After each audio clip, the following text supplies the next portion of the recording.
What if I told you there is a place on Earth where the laws of physics have been rewritten? A place where aircraft have flown that were officially impossible.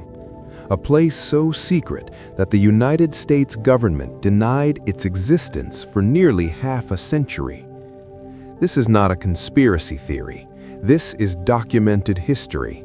This is the story of Area 51. But here's what they don't want you to know. The real secrets of Area 51 are far more terrifying, far more fascinating, and far more advanced than anything Hollywood has ever put on screen. What actually happened out there in the Nevada desert? What is happening there right now, at this very moment, while you sit here watching this video? And most importantly, what comes next? Let me take you back to a time when the world was a much more dangerous place. The year is 1955. The Cold War isn't just cold, it's freezing over. The Soviet Union has the atomic bomb. They have long-range bombers capable of reaching American soil. And in Washington, D.C., the men running the country are lying awake at night, terrified that at any moment the skies could turn orange and the United States of America could cease to exist. Something had to be done. The CIA needed eyes over the Soviet Union. They needed to know where the bombers were, where the missiles were, where the next attack might come from. But how do you fly over the most heavily defended airspace on Earth without being shot down? The answer came from a man named Kelly Johnson and his team at Lockheed's Skunk Works. These were not ordinary engineers. These were the best aerospace minds on the planet, working in complete secrecy with unlimited budgets and no oversight. And they had an idea so radical, so impossible, that everyone said it couldn't be done. They would build an airplane that could fly at 70,000 feet, more than 13 miles straight up, higher than any fighter could reach, higher than any missile could touch, higher than anything that had ever flown before. But they needed a place to test it, somewhere so remote, so hidden, that even the U.S. government could plausibly deny its existence. A CIA agent named Richard Bissell took to the skies in a small propeller plane, searching the American Southwest for the perfect location. And then he saw it. A dry lake bed in southern Nevada, part of the vast atomic testing range, surrounded by mountains on all sides, completely flat, completely isolated, completely perfect. The coordinates were 37 degrees north, 115 degrees west, a place that would soon be known by a simple designation, Area 51. Within weeks, construction began. There was no announcement, no press release, no congressional oversight, just bulldozers in the desert building a base that didn't officially exist. The workers were told nothing about what they were building. They just poured concrete and erected hangars under the blazing Nevada sun, never knowing what would eventually fill them. The first secret project was called Project Aquatone. Its goal, build an airplane that could fly over the Soviet Union at altitudes so high that Russian radar couldn't see it, Russian fighters couldn't reach it, and Russian missiles couldn't touch it. The result was the U-2. The U-2 looked like nothing that had ever flown before. It had wings so long they had to be supported by temporary wheels during takeoff, otherwise they would drag on the ground. It was essentially a jet-powered glider with a camera in its belly, and it could fly higher than anyone thought possible. The first test flights from Area 51 were terrifying. Pilots would climb to altitudes where the sky turned dark purple, where the Earth's curvature was visible, where they could see 200 miles in any direction.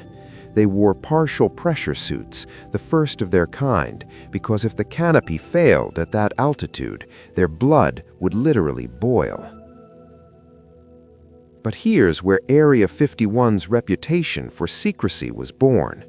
When the U-2 started flying operational missions, commercial pilots began reporting strange aircraft at impossible altitudes.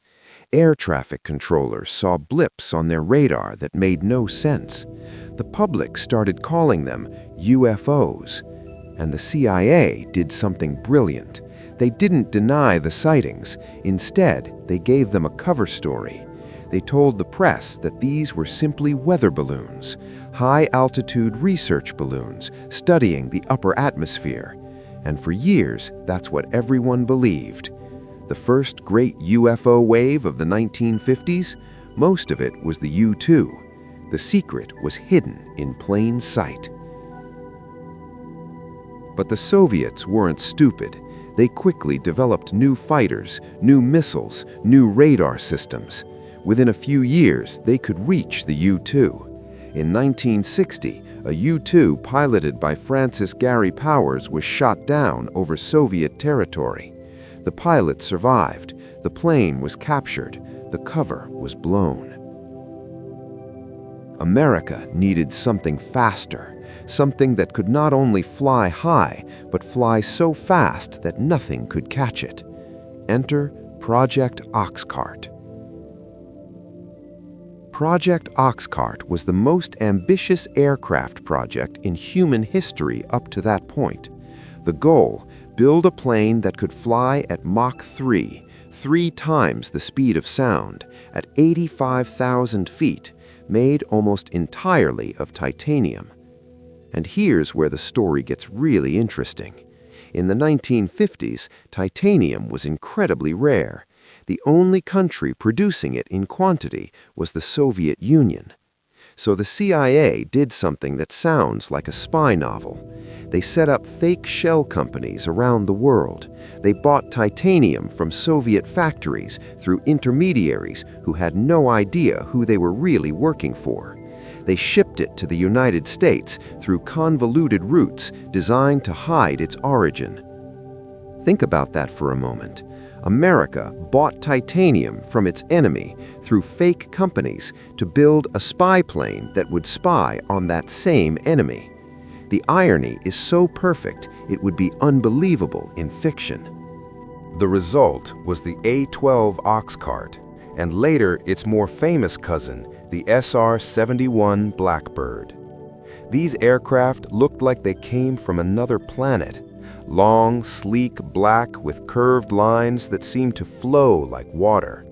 They were so advanced that they required special fuel that didn't freeze at -90 degrees and didn't boil at +300.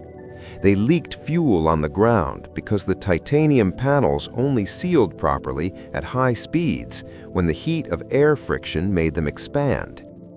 Imagine being a test pilot at Area 51 in 1962. You're sitting in a cockpit that costs more than a battleship.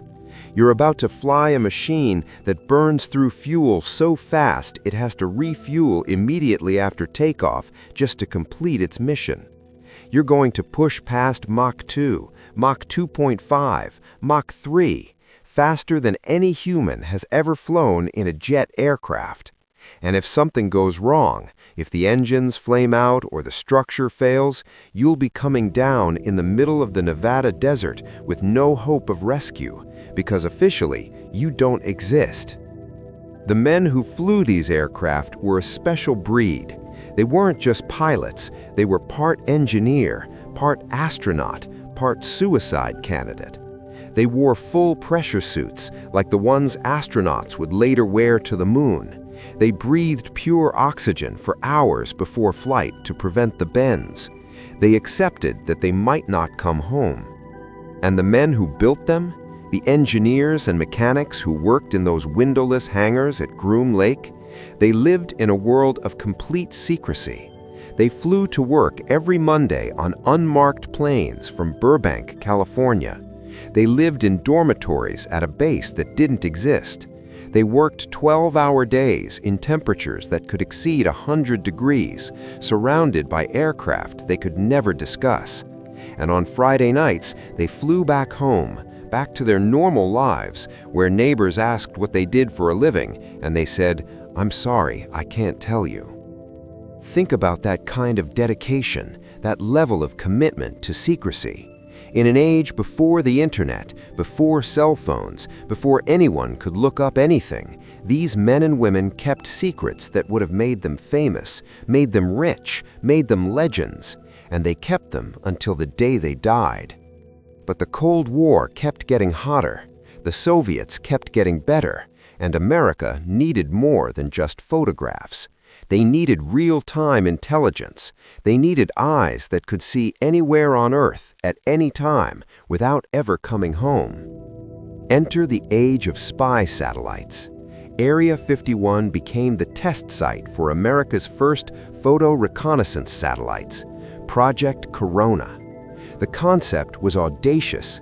Launch a satellite into orbit, let it take photographs of the Soviet Union, then eject a canister of film and catch it in mid-air with a specially modified aircraft over the Pacific Ocean. The film canisters would re-enter the atmosphere, deploy a parachute, and be snagged by a C-119 aircraft with a specially designed trapeze system. Then they'd be flown back to Area 51 for processing and analysis. The technology was so advanced, so secret, that the very existence of the program was classified higher than the atomic bomb. And it worked. For years, Corona satellites provided the CIA with images of every Soviet missile site, every bomber base, every factory. They proved that the so-called missile gap was a myth. They gave American presidents the intelligence they needed to make decisions that affected the entire world. But while the satellites were circling overhead, something else was happening at Area 51, something that would change the base's reputation forever. In 1989, a man named Bob Lazar appeared on a Las Vegas television station. He claimed he had worked at a place called S4, located near Area 51, on reverse engineering alien spacecraft. He described flying saucers with gravitational propulsion systems. He talked about Element 15, a mysterious fuel that didn't exist on Earth. He drew diagrams of disc-shaped craft that he said the government had recovered and was trying to understand. And the government's response? Complete and total silence. They wouldn't confirm or deny anything about Lazar. They wouldn't even acknowledge that S4 existed.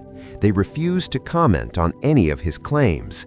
That silence, that refusal to say this man is lying, was all the proof millions of people needed.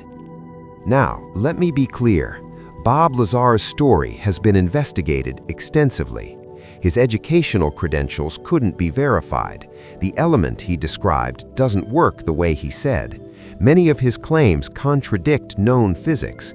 But here's the thing, his story capped into something real. Because by the 1980s, Area 51 had become the perfect vessel for every conspiracy theory imaginable. Think about it. The base was secret, it was hidden, it was surrounded by armed guards with shoot-to-kill orders. Strange lights appeared in the sky over the desert at night. Strange sounds came from behind the mountains. Of course people believed aliens were there. If the government had wanted to hide aliens, this is exactly how they would do it. But the truth, as always, is more complicated and more fascinating. Because while Bob Lazar was telling his stories on television, the real engineers at Area 51 were working on something just as incredible as flying saucers. They were building the stealth revolution. Project Have Blue, the first true stealth aircraft, the plane that would become the F-117 Nighthawk. Imagine trying to build an airplane that radar simply cannot see. Every curve, every angle, every surface has to be designed to deflect radar waves away from the source. The math involved is so complex that it required supercomputers that didn't exist a decade earlier. The shapes required are so strange that the resulting aircraft looks like nothing that has ever flown before. The first stealth demonstrator was tiny, just a quarter of the size of the eventual production aircraft. It was flown out of Area 51 in absolute secrecy, always at night, always with the lights off. The pilots called it the Hopeless Diamond because it looked so unaerodynamic they didn't think it could fly. But fly it did, and it proved that stealth was possible. An aircraft could be invisible to radar. The implications for warfare were staggering. The development of the F-117 as an operational stealth fighter was Project Senior Trend. This wasn't just a test vehicle anymore. This was a weapon, a plane that could fly into the most heavily defended airspace on Earth, drop precision bombs on the most important targets, and fly out again without ever appearing on radar.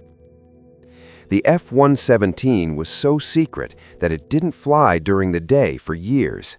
It was hidden in hangars whenever satellites passed overhead. Its pilots flew at night, trained at night, lived at night. They were the vampires of the Air Force, and they were invisible. When the F-117 finally proved itself in combat during the Gulf War, the world was shocked. Here was an aircraft that looked like a science fiction prop, flying missions over Baghdad through the most advanced air defense system the Soviet Union had ever built, and coming home without a scratch. It flew only 2% of the combat missions, but hit over 40% of the strategic targets. The stealth revolution was real, and it was born in the secret hangars of Area 51. But the F-117 was just the beginning. The B-2 Spirit stealth bomber followed, a flying wing so advanced that each one cost more than its weight in gold. Then came the F-22 Raptor, the most advanced air superiority fighter ever built. Then the F-35, a stealth fighter so complex it's essentially a flying supercomputer. All of them had their roots in the work done at Area 51. All of them were tested in the skies over the Nevada desert. All of them owe their existence to the men and women who worked in secret, never telling anyone what they did. But the 1990s brought a new challenge. The Cold War was over. The Soviet Union was gone. What was Area 51 for now? What new secrets needed to be hidden in the Nevada desert? The answer came from a new kind of war, a war without pilots, a war of drones. Area 51 became the test site for America's next generation of unmanned aerial vehicles, the RQ-170 Sentinel, a flying wing design, all curves and angles, looking like a miniature B-2 bomber. These drones could fly for 24 hours straight at 60,000 feet, streaming live video to commanders on the other side of the world. But the RQ-170 was just the beginning. The next generation is even more terrifying. The RQ-180, a stealth drone so advanced that almost nothing is known about it. We know it exists only through hints in budget documents and occasional sightings by aviation enthusiasts. We know it's designed for penetrating some of the most heavily defended airspace on Earth. We know it represents a leap in capability that makes everything before it look primitive. And then there's the next step, the SR-72, the successor to the Blackbird, a hypersonic spy plane that could fly at Mach 6, 6 times the speed of sound, so fast that by the time an enemy detected it, it would already be gone, so fast that its skin would reach temperatures of 3,000 degrees, so fast that it blurs the line between aircraft and spacecraft.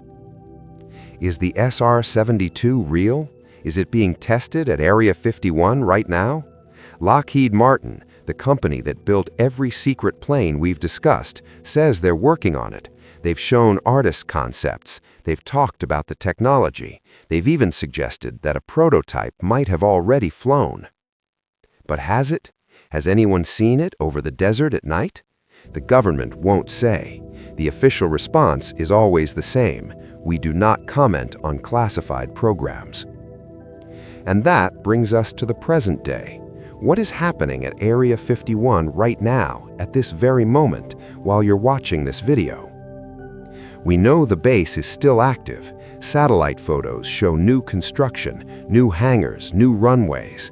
We know the guarded perimeter is still controlled by armed men in white trucks. We know that the airspace above Groom Lake is still restricted to 60,000 feet, absolutely forbidden to any civilian aircraft. But what are they building? What new wonder is taking shape in those hangars? Let me give you some possibilities based on what we know about current aerospace research. Possibility 1. Next-generation stealth drones. Aircraft that can fly and fight together in swarms, communicating with each other, making decisions without human input. Artificial intelligence wrapped in radar-invisible skin. Imagine 100 drones, each one smarter than any human pilot, all working together to overwhelm any defense. Possibility 2. Space planes. Vehicles that can take off from a runway, fly into orbit, deliver a payload, and land again. The dream of the 1980s space shuttle, but smaller, faster, cheaper, and military. The Air Force already has the X-37B, a robotic spaceplane that spends years in orbit doing something. No one knows what. No one will say. Possibility 3. Directed energy weapons. Lasers mounted on aircraft that can shoot down missiles, blind satellites, or destroy targets on the ground with the speed of light. The Navy has already tested laser weapons on ships. The Army has them on trucks. The Air Force has been working on airborne lasers for decades.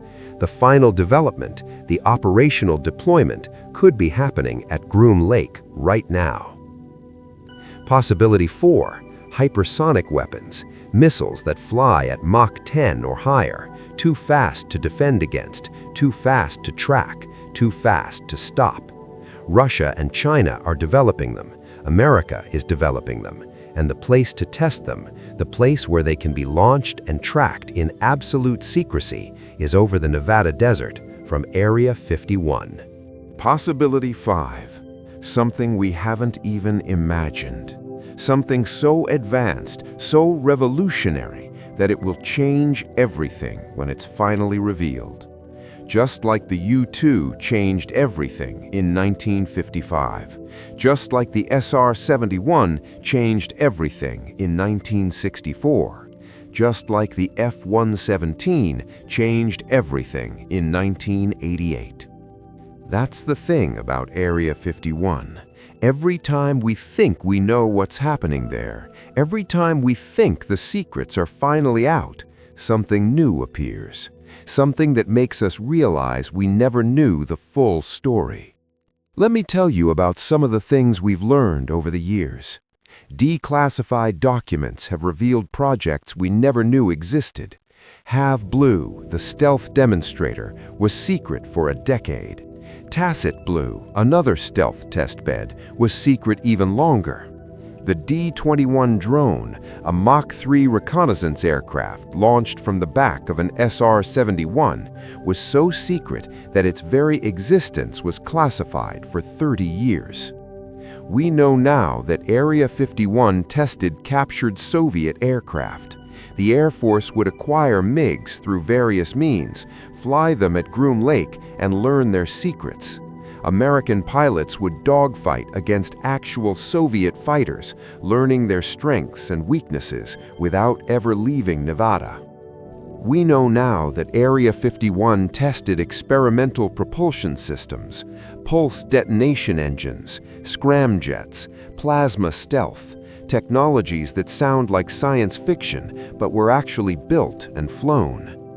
We know now that the secrecy surrounding Area 51 was so extreme that even the President of the United States wasn't always informed. When the U-2 was being developed, President Eisenhower was briefed, but not in detail. When the A-12 was being developed, President Kennedy was told it existed, but not where it was based. The men running the skunk works and the CIA believed that the fewer people who knew, the safer the secret would be. And they were right. For decades, the secrets held. The Soviets knew America was developing advanced aircraft, but they never knew the details. They never knew how high the U-2 could fly. They never knew how fast the SR-71 could go. They never knew about stealth until it appeared over Baghdad. That's the real legacy of Area 51. Not aliens, not conspiracies, but the most advanced aircraft the world has ever seen, developed in absolute secrecy by the most brilliant engineers who ever lived. Now, I want to talk about something that doesn't get discussed enough: the human cost of all this secrecy. People died at Area 51. Test pilots pushing the edge of the envelope, engineers working with dangerous materials, support staff caught in accidents, and their deaths were hidden. No public announcement, no funeral with full honors, just a quiet notification to the family that their loved one had died in the service of their country, and they could never tell anyone how. There's a memorial at Groom Lake, a simple plaque listing the names of those who died. It's not open to the public, you can't visit it, but it exists. The men and women who gave their lives for these secrets are remembered, even if we don't know their stories. And then there are the people who kept the secrets their entire lives. Engineers who went to their graves without telling their children what they really did. Pilots who flew the most amazing aircraft ever built and then spent the rest of their lives saying, "I was just a test pilot." Mechanics who built history with their own hands and never told anyone. Think about that. Think about living your entire life with a secret so big, so important that you can never share it. Think about lying to your spouse, your children, your parents for 50 years. Think about knowing that when you die, the full story of your life will die with you. That's the real sacrifice of Area 51. Not the danger, though there was plenty of that. Not the isolation, though that was real too. But the silence, the absolute, total, permanent silence. So, what do we really know about Area 51? Let me summarize. We know it exists. The government finally admitted it in 2013 when declassified CIA documents confirmed the location and history of the base. After nearly 50 years of denial, they finally said, yes, it's real. We know what it was built for: the U-2, the A-12, the SR-71, the F-117, the drones. We have photographs, documents, testimony from people who were there. The history is established. We know now that thousands of people worked there: engineers, pilots, mechanics, support staff. Most of them kept the secret. Most of them went to their graves without telling. That's documented too.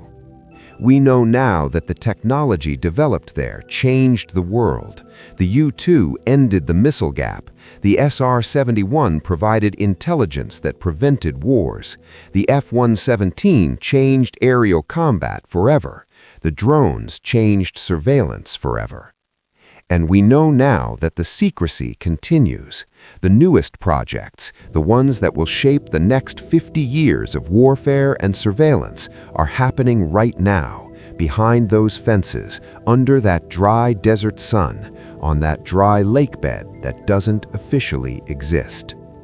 So, here's my question to you. After everything we've discussed, after all the history, all the technology, all the sacrifice, what do you think is happening at Area 51 right now? Is it the SR-72, the hypersonic successor to the Blackbird, pushing the boundaries of speed and altitude? Is it the next generation of stealth drones, artificial intelligences that can think and fight on their own?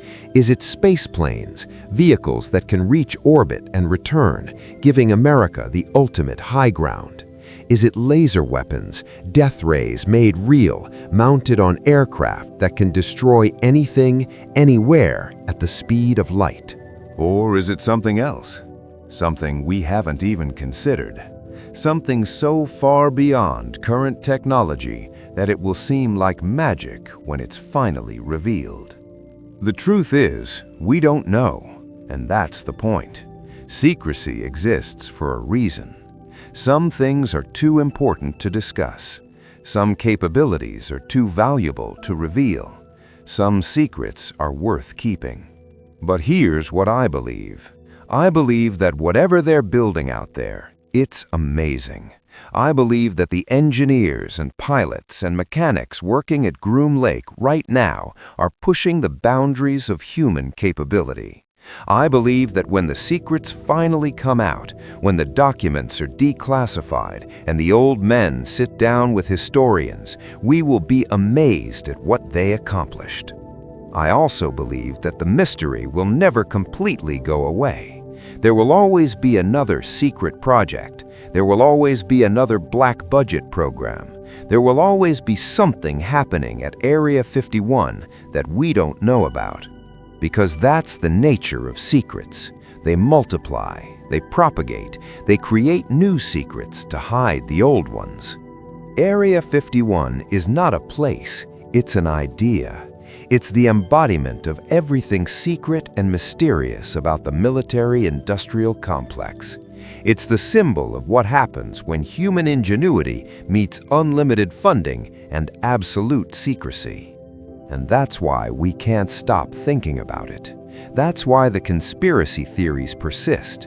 That's why every time a strange light appears in the Nevada sky, someone says Area 51. Because we want to believe that the secrets are amazing. We want to believe that something incredible is happening out there. We want to believe that human beings can achieve the impossible. And you know what? We're right. They can. They have. They will again. The U-2 was impossible until it flew. The SR-71 was impossible until it reached Mach 3. Stealth was impossible until the F-117 appeared over Baghdad. Hypersonic flight is impossible until someone does it. Space planes are impossible until they're not. Every great achievement in aerospace began as a secret project at some place like Area 51. Every leap forward began with someone saying it can't be done and someone else saying, "Watch me." So the next time you look up at the night sky and see something strange, the next time you hear a rumble from the desert, the next time someone whispers about Area 51, remember this. It's probably not aliens. It's probably not a conspiracy. It's probably just the next generation of American ingenuity, testing its wings in the only place on Earth where secrets can still be kept. And that, right there, is more amazing than any science fiction. Because it's real, it's happening, and someday, maybe sooner than we think, we'll all get to see what they've been building. Until that day, Area 51 remains what it has always been. A place of mystery, a place of speculation, a place where the future is being built in secret, hidden from prying eyes, protected by armed guards and classified documents, and the silence of the men and women who work there. The most famous secret in the world, still keeping its secrets, still hiding its wonders, still waiting for the day when history finally catches up with mystery. And on that day, when the last secret is finally revealed, when the last black budget program is declassified, when the last old engineer tells his story, we'll look back at this moment, at this time of speculation and wonder, and we'll realize that the truth was always more incredible than we imagined. Because human ingenuity pushed to its limits, working in absolute secrecy, can achieve anything. And that's the real secret of Area 51. Not aliens, not conspiracies, not cover-ups. Just the best of us doing the impossible and never telling a soul. What are they building now? What new wonder is taking shape in those hangars? What will the next generation of secret aircraft look like? The answers are out there, in the Nevada desert, behind fences guarded by men who will never tell. But someday, we'll know. And until that day, we can only imagine.